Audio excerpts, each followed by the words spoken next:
gratitude Mary Zieber. Some of you may know Mary, a student from Santa Clara last year who was a dance major and a Hackworth Fellow in Applied Ethics at the Ethics Center. And Mary is someone who really got us over there thinking about the intersection of art and ethics, which was a real passion of hers and something she pursued in her Hackworth Fellowship, and that certainly prompted a fair bit of our thinking about this topic. I'm sure there is so much that could be said about this. We're going to hear some wonderful things in a few minutes. I just thought from the ethics perspective to throw out two quick thoughts. Perhaps many of you are familiar with Plato writing on music and ethics in effect in the Republic, Ethics and Politics, where there is an extended reflection on which words, melodies, and rhythms foster, for instance, a courageous and harmonious life, and which do not. The other thought that came to me, I'm a big fan of the jazz musician Dave Brubeck, and after he passed away a while back, I was so struck by how deeply committed, how much he believed that music had so much ethical resonance. And there's a beautiful quotation from Brubeck I just wanted to share, where he said, "One of the reasons I believe in jazz is that the oneness of humanity can come through the rhythms of your heart." So there was a beautiful blending of a sense of ethics and music. So today we'll have three presentations, and by Cristina Zanfagna, Bruno Ruggiero, and John Kennedy, and they'll be in succession, but after each one there will be a time we can, each faculty member will be taking questions and conversation, and perhaps a little more time for the same at the end. So, with no further ado, turn it over to Professor Zanfagna.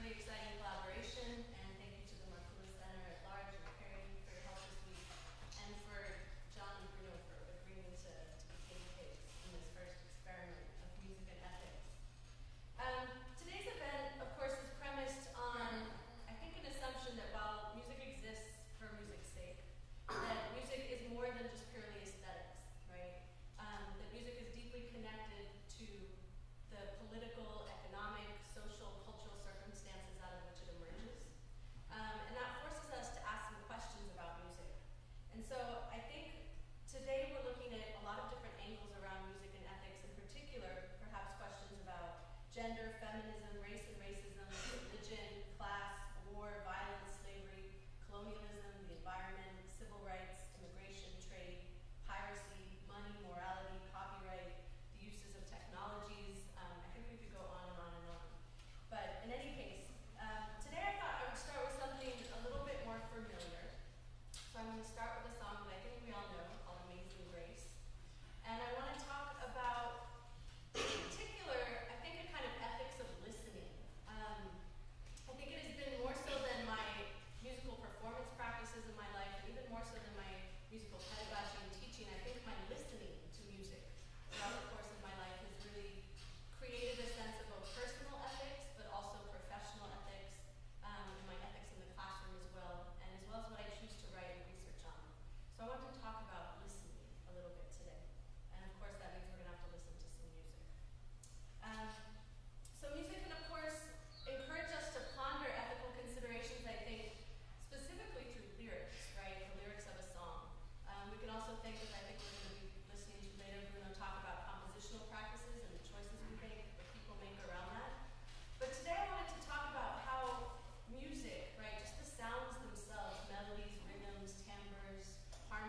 Aretha would then enter the secular music industry, which was met with backlash from the church, as the blues has long been considered evil or the devil's music.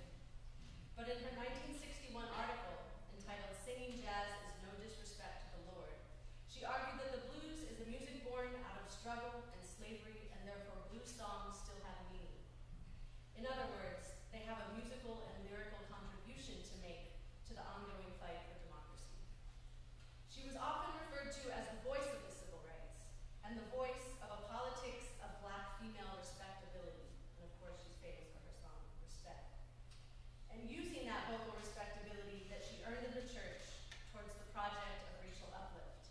She brought female emotional morality to public secular space, and in so doing demanded an embodied and soulful engagement with the ethics of American racism and prejudice. All this to say that there is a particular ethics involved in listening, I believe, because if you've really heard something, and in this case, if you've really heard the graceful and musical expression of overcoming, then there is no way to not act. And not only can music teach us to listen carefully and without prejudice, but I think once we've listened carefully, we are called to act or stand up. The twists and turns of John Newton's Amazing Grace, as well as the runs and ornamentations of Aretha's voice, have demanded, for me, that I address issues of difference, race, and racism in my own teaching and research. So this is why I would say that probably listening above all is what has shaped the kind of moral arc of my work here, and especially at Santa Clara. So, thank you guys. I'd love to take a couple questions right now and then have John Kennedy come up. And you guys are welcome to pull questions for them too. Yeah. In connection with listening, and that particular song, Yeah. I was struck that if you don't already know the lyrics, and even seeing them beforehand and not having them continue, and she takes such a courageous and musically virtuosic approach. She's singing to people who are already in church familiar with those words.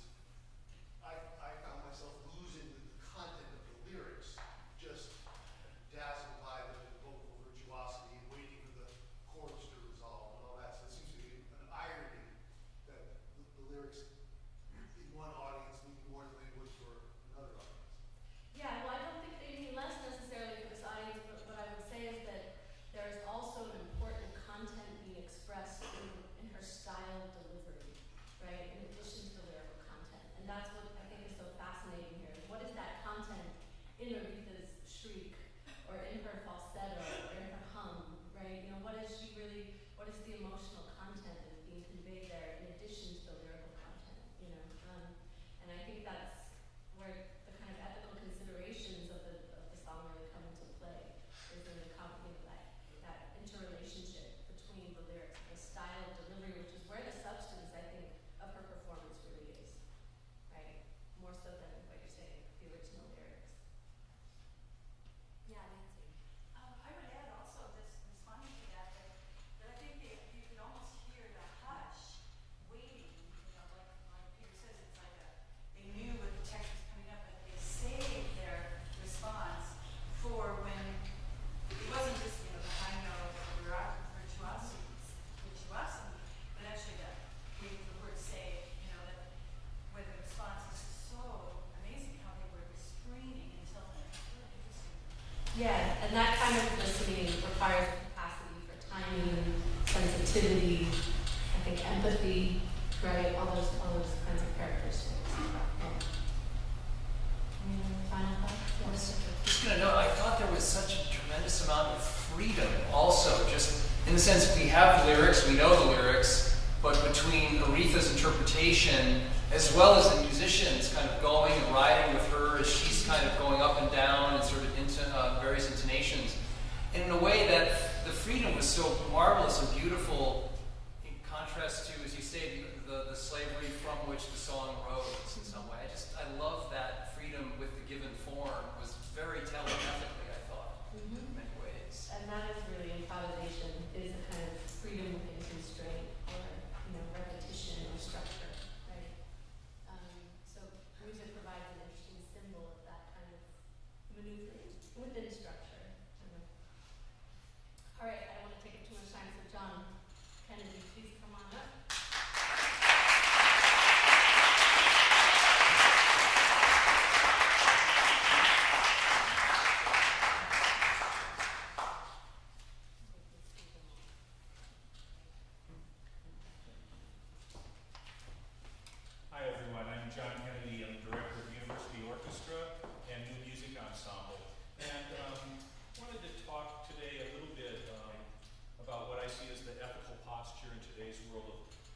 classical music and its programming, and an example of new work, I think, which tackles ethical issues in the work of composers today. And it's really a larger discussion, and I'm going to depart a little bit from my prepared remarks in the interest of getting to musical examples. And I think one of the big questions in classical music that we often face is relevance for today's audience. And for me, one of the real imperatives is in making our programming relevant to audiences, in respecting audiences' intelligences, their intelligence, their need for nourishment, in asking questions, because music really does matter. It's so important to people's lives, no matter what genre of music you love or what genres you listen to. It's something that accompanies our reflection in life. And in classical music today, so often it's presented as a form of kind of educated entertainment, and sometimes even with an air of elitism. And I think that informs the audience problem of selling tickets and aging demographics as much as any sort of practical concern. And that as performers, we have a real responsibility to create programs that contextualize the work and give meaning to the listener, that they can take away, so that what we present on stage resonates beyond the stage. It resonates in their lives when they go home. And it's such a privilege to have people's ears as a performer. It's such a privilege. And it takes enormous resources to put something on stage these days, money, to put an opera up. And it's not just the dollars, it's the talent, it's the human capital that is an investment in putting something on stage. And so all the more reason to put something up that matters, that might be a takeaway for people in their daily lives. And one of the other spaces I work in is the opera world. And I'm a conductor, and I work at I'm the music director at a festival called the Spoleto Festival USA. And we focus on international work, and we try to do at least one new opera every year that hopefully has something to do with what's going on. And this year I'm conducting the American premiere of a new opera by the British composer Michael Nyman, and it's called Facing Goya. And let me pull up a picture of Michael, if you will. There it is. And Michael Nyman might be familiar to you. You might know his work from films. He wrote the soundtrack to the movie The Piano, more popular adventure Gattaca, and lots of films by the filmmaker Peter Greenaway. And this is his biggest opera, written 10 years ago, and hasn't been done yet in the United States. And the main reason it's intriguing for us to program it is that it deals with issues of biotechnology and what's going on in that realm today. And you know, biotechnology has come to our food, it's come to animals, and it's coming to human beings. And so in Facing Goya, he's got this really complex libretto that traverses 3 centuries, really, going back to the sort of pseudoscience of craniometrists in the 18th and 19th centuries, measuring people's skulls and thinking that would tell you how intelligent they are. And going through Hitler and notions of racial superiority and bringing it into the present day. Let me read you a little bit of a synopsis of this, give you a thumbnail sketch. The plot revolves around the story of how when the painter Francisco Goya's body was exhumed in the late 19th century, it was found without a head. Legend has it that Goya asked friends to remove his head prior to burial to prevent tomb thieves and early craniometrists from getting a hold of his brain for research. And the primary character in the opera is a greedy art dealer who obtains Goya's skull with the goal of identifying and cloning Goya's creativity gene. She and the scientists she works with seek to have science triumph over nature, and other members of the scientific team see the ambiguities and dangers in this. One of them sings, citing Goya's deafness. He was deaf. Goya's deaf ear made him see. It was his imperfections that made him a great artist.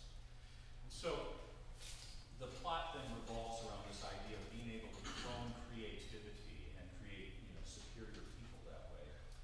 Here's an opening aria I'm going to play for you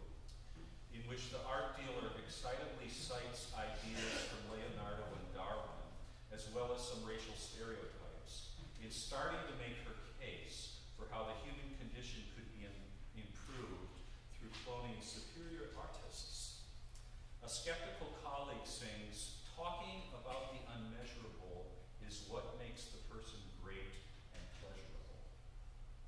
She asks the art dealer to read a quote from Goya, which is, "The dream of reason produces monsters. Imagination united with reason is the source of all this beauty."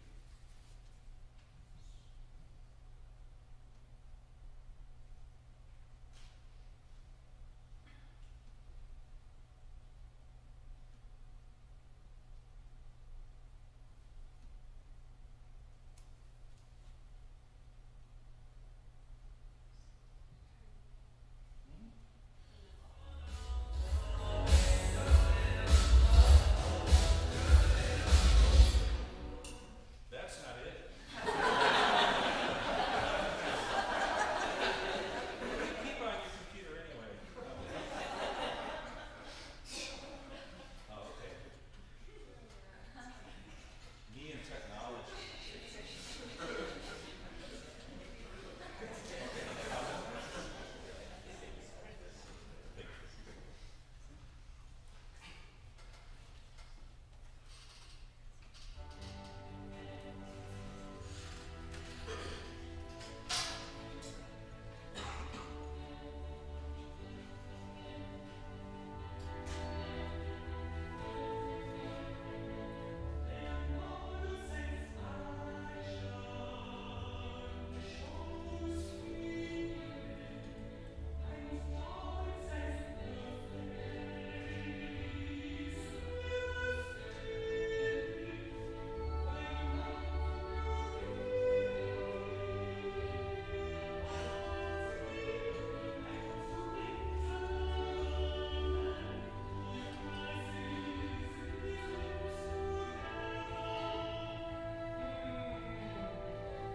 So that's a little bit of Nyman's style, and I think one thing that's interesting in the start of that aria, when the art dealer is singing her theories, it's almost like a pop tune, and sort of like Mozart meets the Beatles or something.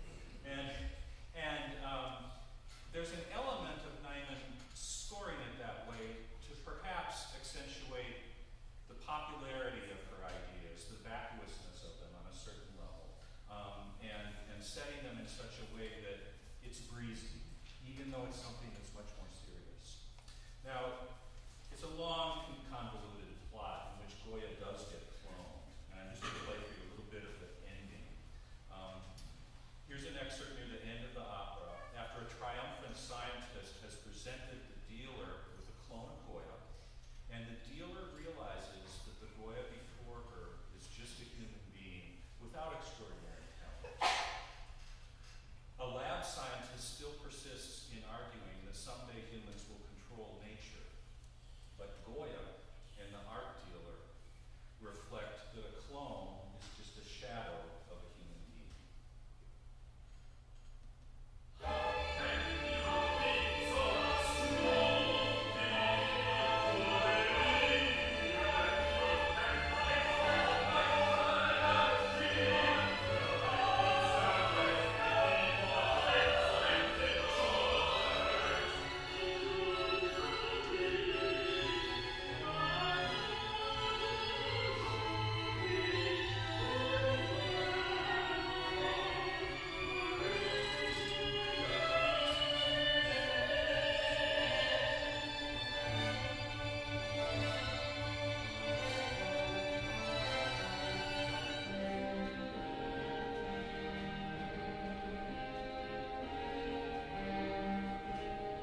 That's just a little taste of one composer's take on an issue of today in the big juicy form of opera.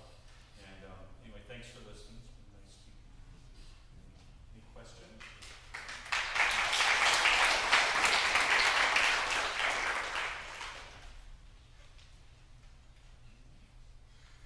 Okay.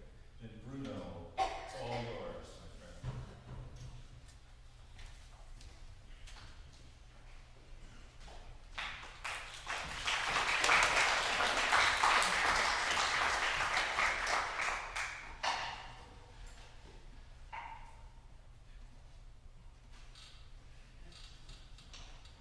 Hello everyone, I'm Bruno Rufiaro. I teach composition and electronic music here in Santa Clara. And what I'd like to talk about in the next few minutes, and I'll try to be brief, but I want to play a couple of examples, has to do with musical borrowing, copyright, and digital music making. So I want to start real quick with a video. I'll play maybe just a minute of it. Here. Something that may be an illegal activity. I'm sure some of you know this. Oops. Let's stop John's first. Where's it? Yeah, that's this. Okay. Back to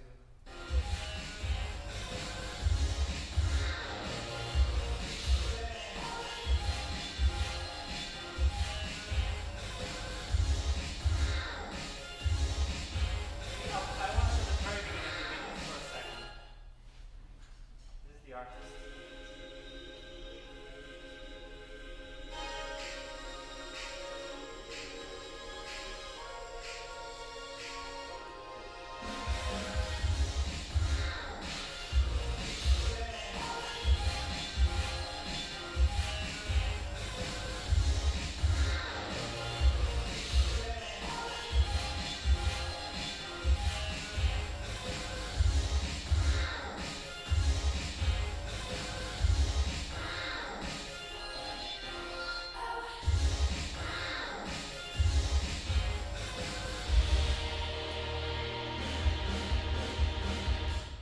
On the beat. Okay. I'll come back to this in a second. I'll show another example later. But basically, really quickly, just defining what is happening here. So 39 songs that this kid likes, and he's making this new piece out of this complete mixture of small bits of all these 39 different songs. This is nothing new in music. This is something that musicians have been doing for a long time. This is just the latest iteration of this practice. People who study music history and music analysis call this musical borrowing. The idea is that musicians can use pre-existing material to make new piece of music, and often this comes from other composers, from other times, other periods of composition, and you put things together to create something new. And classical music has tons of that, jazz is full of it, popular electronic music has a lot of it. So musical borrowing is this field of study basically that is the use in a new composition of one or more elements borrowed from other pieces, from other composers. So it's nothing new. It's been around for a long time in classical music, from the Renaissance masses and romantic composers. Charles Ives, an American composer, did a lot of that. It's been a defining feature of hip hop and younger electronic musicians like this one. What kinds of things can be borrowed that musicians borrow? Pretty much anything you can think about. Chord progressions, melodies, textures, actual bits of sound recordings like here. So anything has been borrowed and is normally borrowed by musicians to make new pieces. Why do musicians do musical borrowing? Why is it so common? Well, motivations are many. Sometimes you want to pay homage to the musician that you admire and you want to reuse the material, or you want to critique or negate the material that you're using. You may want to make a parody or a commentary. You may want to create like a stream of consciousness effect by using lots of little bits of pieces and make this daydreaming of several songs. Or you may be motivated by a text, a program, or some other kind of association. Now, what I think is interesting that people have been doing like in the past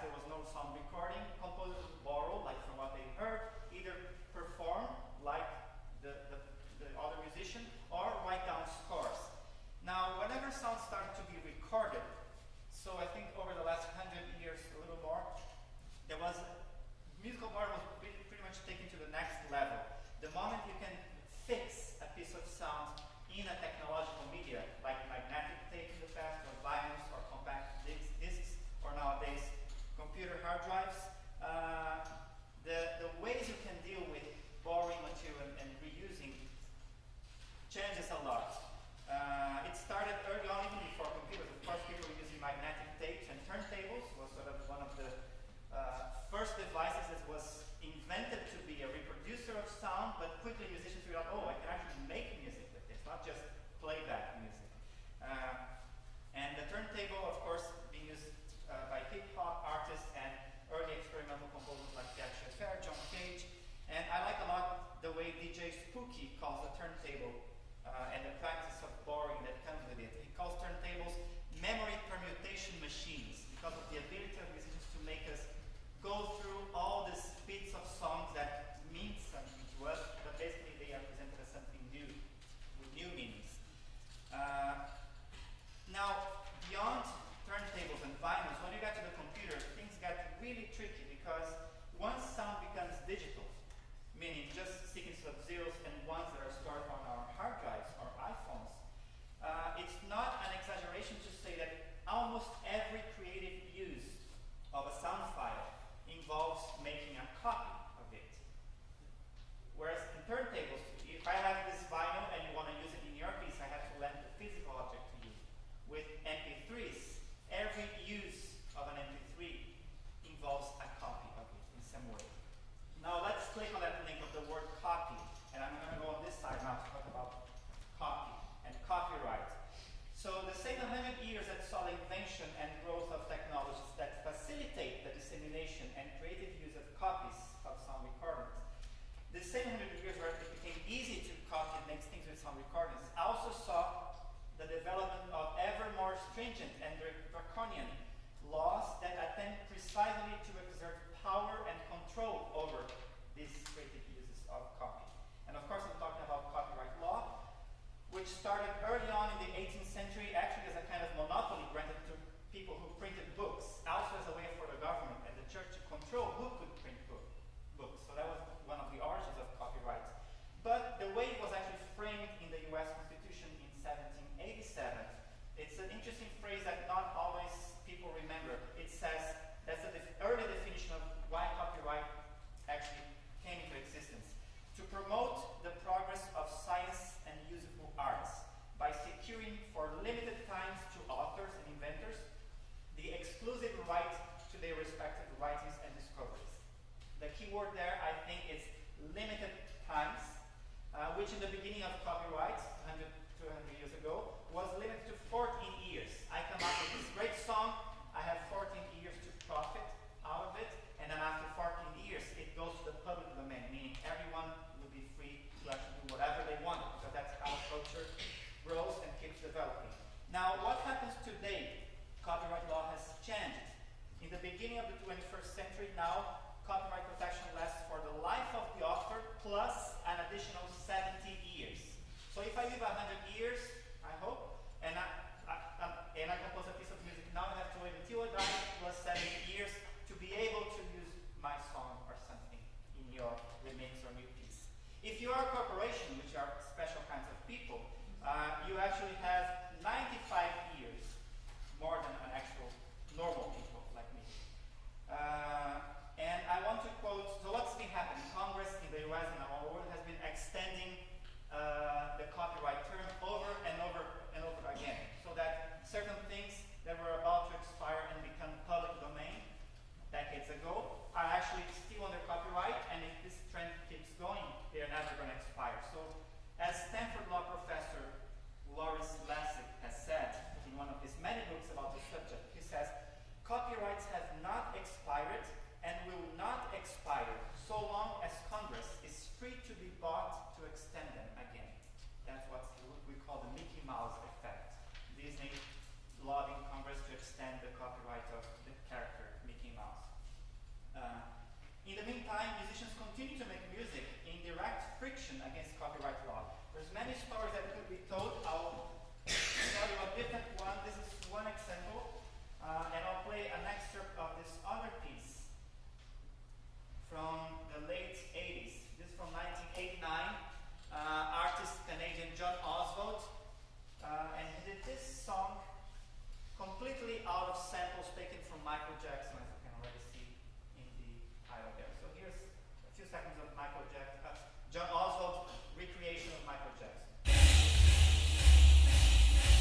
not a CD that was for free. He was not making money out of it. He was just creating this music that he wanted to put out there. This is one story among many that could be told. So I guess to finish up, my point is these pieces of music would not exist. This one are the early pieces I showed. That kid is 17 years old. 2 years ago, he put out that YouTube video. It was a hit in the first couple of days. It had millions of hits. And in a way, he built a musical career out of making that very successful video where he pretty much, in a virtuosic way, mixes all those samples together and performs them, as you saw here in the example. These pieces would not exist if this artist had followed copyright laws literally as they stand today. And I would like to just finish with a quote that I actually got from Santa Clara's website, the ethics website. Being ethical is not the same as following the law. The law often incorporates ethical standards to which most citizens subscribe, but laws, like feelings, can deviate from what is ethical. So to finish up, if one of my students arrives tomorrow and presents a piece of music they are doing on their innovation path, like that YouTube video, should I tell them, this is illegal, you can't do this? I'm not going to say this to them. Thank you.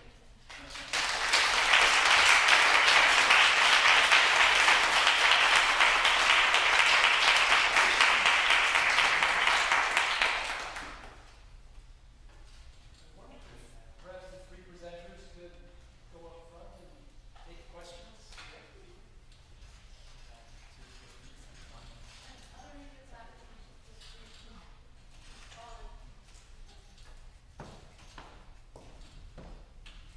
Any questions? We're short of time, but yes. I have a question for Professor Dr. Kennedy, related to what I asked Aretha Franklin. Listening to that opera, and I've spent no time with any kind of opera, but I was struck. Although on the one hand, these are very ethically serious and interesting ideas, being presented and sung in a way that doesn't correspond to normal conversation, I found diluted my absorption of the message. And I was even thinking of Michael Jackson, since his name was up. Billie Jean, who's not my son, whatever, that kind of stuff. We can absorb the message more easily than we can in something as intricate and virtuosic that opera. So I'm wondering how you would address that kind of criticism if you're presenting opera and teaching about it. It does come up all the time. Yeah, that's a very good question. I think it's about acclimating your ears to it. I mean, and in that it's so often with opera, there are different singing styles that are quite difficult to understand. The text is really important. It tells a story. I mean, these are big stories. I mean, opera was, the total art form of the 19th century. Starting in the 20th century, we had film, which became that, in terms of music, visual, through line of a story. And it's true that the singing style in opera can be an obstacle for people, but, hopefully, in a snippet like this where you're just seeing the text on stage, it doesn't have that same inspiring quality as actually seeing a staged work where people are in costume, they're living and breathing creatures who are acting. And so